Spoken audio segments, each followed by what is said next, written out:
Geediyoon Mulaatu jedhama. Bara 1980 kan dhalate yoo ta'u, naannoo Goofaa Mikaa'elitti dhalatee guddate. Geediyoon balaa tasaa maatii isaa irratti mudatee hirrifachuun kan ka'e ispoortiin qaama isaa guutuu dha'uun paalaraayizii ta'uun waggoota hedduuf dhaabbata Maqdooniyaa keessatti yaalamaa ture. Yeroo kana keessatti ministeerri mootummaa Dr. Abiy Ahmed akkasumas artistoonni hedduu fi weellistoonni hedduus akkasumas abbootiin qabeenyaa gurguddoon illee iddoo inni jiru deemuun gaafachaa turan. Yaa ta'u iyyuu malee waggoota 12 guutuu dhaabbaticha keessatti yaalamaa turuun guyyaa kaleessaa umrii isaa waggaa 37tti addunyaa lammaffaatti deebi'ee irra hin jiraanne kanarraa adda bahe. Gadda baay'ee namatti ulfaatudha. Maarree dhaggeeffattoota koo, lafa kana irra yoo guddate 70, yoo guddate immoo yoo baay'ate immoo 80 jiraan kana ol yoo ta'e dadhabbiidha. Maarree kanaaf yoo dandeenye waan gaarii yaada Bozoo walii faayaan akkasumas hojii gaarii boru namoonni ittiin nu yaadatu hojjennee haa darbinu. Har'a gaafa fayyaa jirtu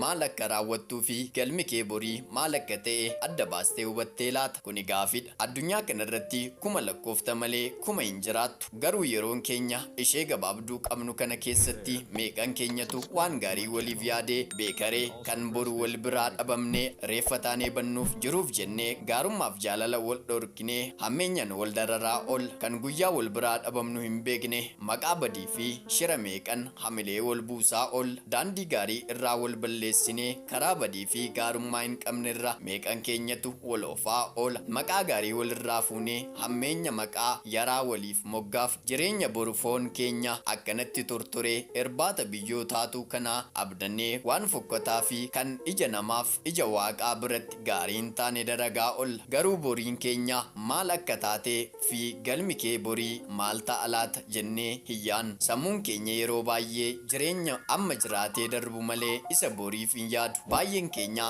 qabeenya irra qabnuu fi fayyaa keenya irraa kan abdannee waan meeqa balleessaa ol. Qabeenyis boru ni dhuma, fayyaan keenyas boru dhabamuu mala.